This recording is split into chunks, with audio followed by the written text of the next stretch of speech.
ராமநாதபுரம் மாவட்டம் அரியமான் கடற்கரையில் மரம் முறிந்து விழுந்ததில் சுற்றுலா பயணிகளின் கார் மற்றும் ஆட்டோ சேதமடைந்துள்ளது. கூடுதல் விவரங்களோடு இணைந்திருக்கிறார் செய்தியாளர் வீரகுமரன். விவரங்களை பதிவு செய்யுங்கள். அபிநயா, தமிழகத்தில் பல்வேறு மாவட்டங்களில் தென்மேற்கு பருவமழை துவங்கியிருக்கக்கூடிய சூழ்நிலையில்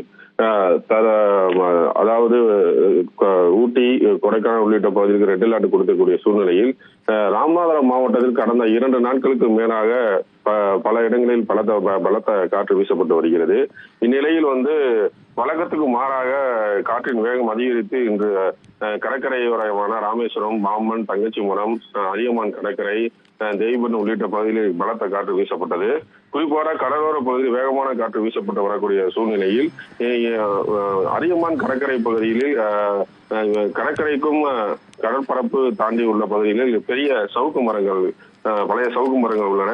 பலத்த காற்று வீசப்பட்டதன் காரணமாக பழைய சவுக்கு மரம் ஒன்று திடீரென முறிந்து கீழே விழுந்ததில் கீழே நிறுத்தி வைக்கப்பட்டிருந்த சுற்றுலா வந்த ஒரு ஆட்டோவும் ஸ்கார்பியோ கார் மீது அந்த மரம் முறிந்து விழுந்தது. இந்நிலையில் அந்த 2 வாகனங்களும் பலத்த சேதமுற்ற நிலையில் கடற்கரைக்கு சென்ற சுற்றுலா பயணிகளால் அந்த வாகனங்கள் யாரும் இல்லாத நிலையில் உயிர் சேதமும் ஏற்படவில்லை. அபிநயா, தற்போது அந்த பகுதியில் பலத்த காற்று வீசப்பட்டு வருவதால் போலீஸ் பாதுகாப்பு போடப்பட்டு மரங்களுக்கு அடியில் யாரும் நிற்கக்கூடாத சூழ்நிலையில் காவல்துறையினர் அறிவுறுத்தி வருகின்றனர். அபிநயா,